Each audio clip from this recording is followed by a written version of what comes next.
Hello everyone, welcome to your channel unique study hub by Neha. This side Neha. तो कैसे हैं आप सब? होप सो सब बढ़िया होंगे। तो गाइज़, आप सबको पता है कि हमारी सिविक्स की क्लासेस चल रही है, जिसे मैंने आपसे लास्ट वीडियो में डिस्कस किया था भाग 1 के बारे में। और मैं आपको बताना चाहूँगी कि आज जो है बैक टू बैक आपकी भाग 2 पर वीडियो आएंगी, जिसमें आपको नागरिकता के बारे में बताना चाहूँगी मैं आज। तो वीडियो के एंड तक बने रहेगा। तो ये हमारा आज का फर्स्ट वीडियो रहेगा सुबह का, ठीक है। और कल मैं आपको करवाऊँगी भाग 3 मौलिक अधिकार के बारे में, मैं कल आपको बताऊँगी, ठीक है। तो चलिए वीडियो के एंड तक बने रहिएगा। नए आए हैं तो प्लीज़ सब्सक्राइब ज़रूर कीजिएगा। टाइम वेस्ट नहीं करते, वीडियो को स्टार्ट करते हैं।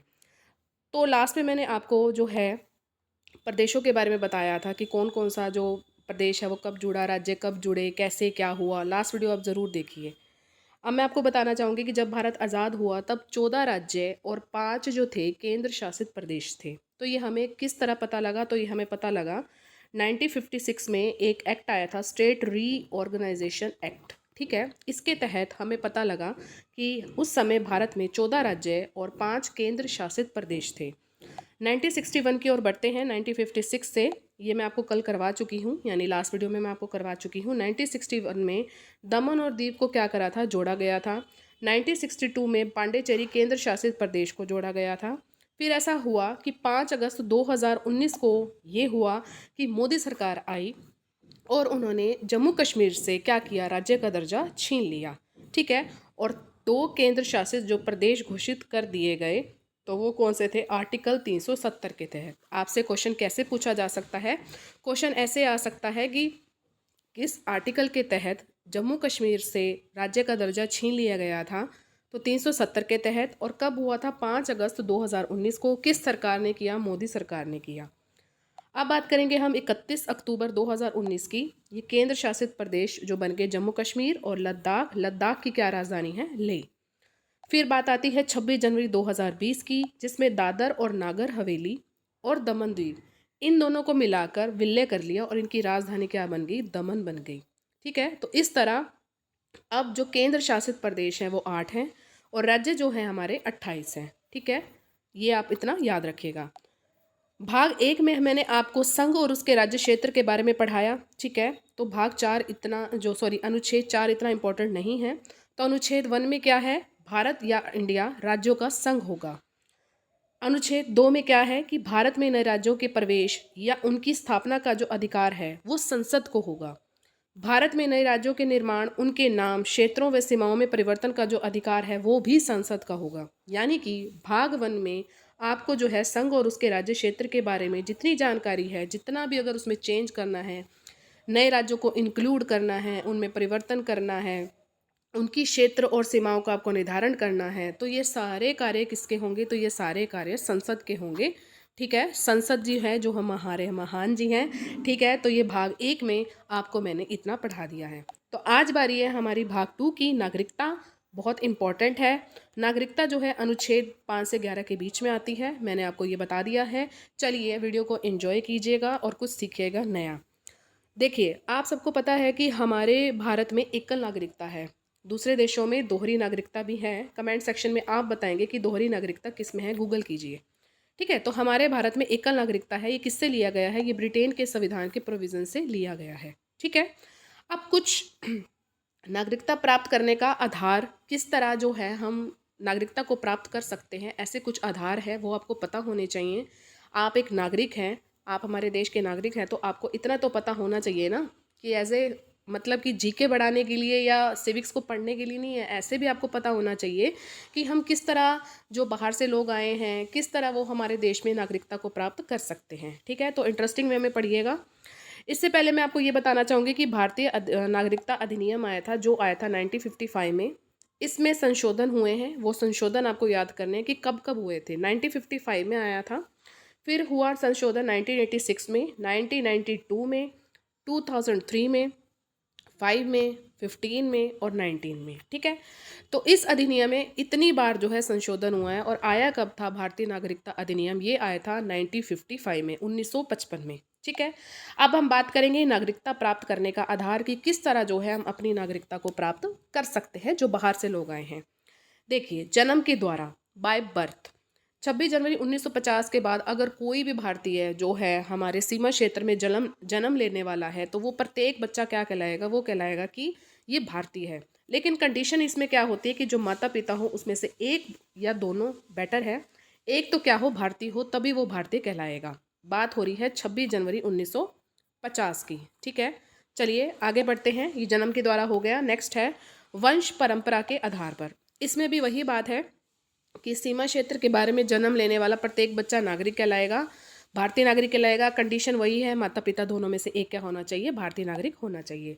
नेक्स्ट है पंजीकरण के आधार पर। इसमें ऐसा खास क्या है, मान लीजिए 1955 में तो 6 मंथ था, ठीक है, लेकिन 1986 में क्या हुआ, 10 ईयर हो गया। अगर कोई बंदा हमारे भारत में 10 साल रहता है तो वो पंजीकरण करवा सकता है, वो कह सकता है कि मैं भारतीय नागरिक हूँ। ठीक है, जो व्यक्ति लगातार 10 वर्ष से भारत में निवास कर रहा है तो वो भारत में रहने के लिए पंजीकरण कर सकता है और भारतीय नागरिकता के लिए क्या कर सकता है, आवेदन कर सकता है। ठीक है, मुझे लगता है, उम्मीद है आपको ये समझ आ रहा होगा।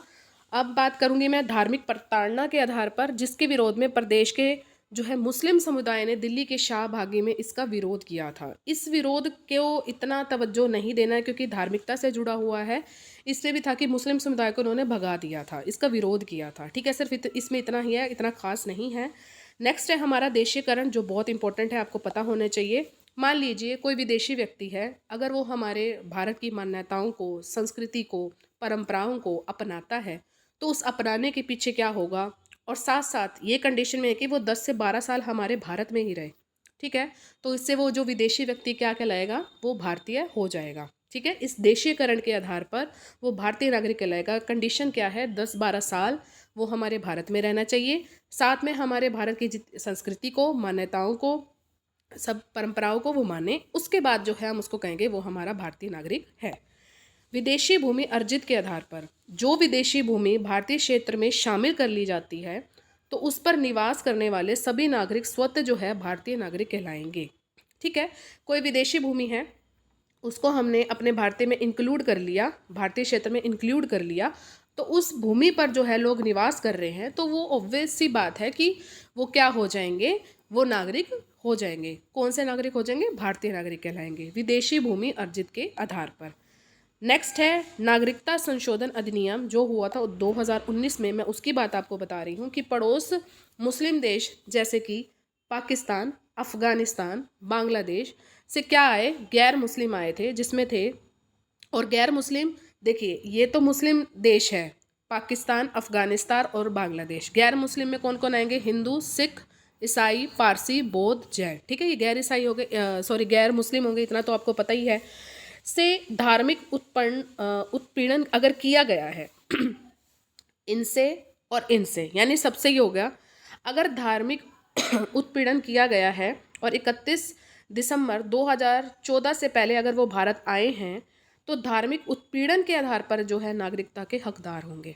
वेरी वेरी इंपॉर्टेंट कि धार्मिक उत्पीड़न क्या है, मतलब धार्मिकता के नाम पर किसी को आप पीड़ित कर रहे हैं तो वो धार्मिक उत्पीड़न कहलाते हैं। अगर वो 31 दिसंबर, ये आपको डेट दे रखी है, अगर इसके बाद आप आए हैं ना भारत में, मान लीजिए आप 1 जनवरी 2015 को भारत में आए हैं ना, तो आप भारतीय नागरिक निकल आएंगे। लेकिन अगर आप 31 दिसंबर 2014 से पहले अगर आप हमारे इंडिया में, हमारे भारत में प्रवेश कर गए हैं, ये जो पाकिस्तान वाले हैं, अफ़गानिस्तान वाले हैं, बांग्लादेश है, हिंदू हो गए, सिख, मुस्लिम, ईसाई, पारसी, बौद्ध, जैन, ये सभी अगर आ गए हैं तो धार्मिक उत्पीड़न के आधार पर इनको जो इंक्लूड किया जाएगा, किस आधार पर, कि हाँ भाई कि ये हमारे भारतीय नागरिक कहलाएंगे। ठीक है, तो कल मैं आप सॉरी शाम को मैं आपको ये करवाऊंगी, देखिए शाम को मैं आपको इतना करवाऊंगी। तो ये हमारी नेक्स्ट वीडियो रहेगी, क्योंकि वीडियो को लंबा नहीं करना, इतने आप इसको रिवाइज़ कीजिए। ठीक है, और वीडियो कैसा लगा अब आपने कमेंट सेक्शन में ज़रूर बताना है। आज जो है भाग 2 नागरिकता जो है समाप्त हो जाएगा। कल भाग 3 मौलिक अधिकार की मैं आपसे बात करूँगी।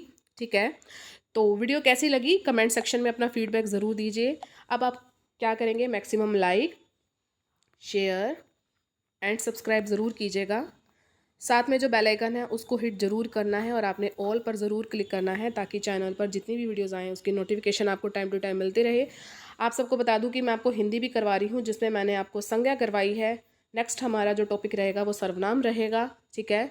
तो आपके कंसेप्ट प्लस में क्वेश्चन जो है मैं आपको करवाने की कोशिश कर रही हूँ। तो आपका काम बस इतना ही है कि आप मैक्सिमम शेयर कीजिए, नया चैनल है, शेयर कीजिए, सब्सक्राइब कीजिए और अपने आपके जितने भी एजुकेशनल ग्रुप हैं उसमें आप ज़रूर शेयर कीजिए, तभी ये जो है चैनल चलेगा और मुझे बहुत ज़्यादा खुशी होगी और आपको भी बहुत ज़्यादा खुशी होगी जो मेरे मेरे साथ जुड़े हुए हैं।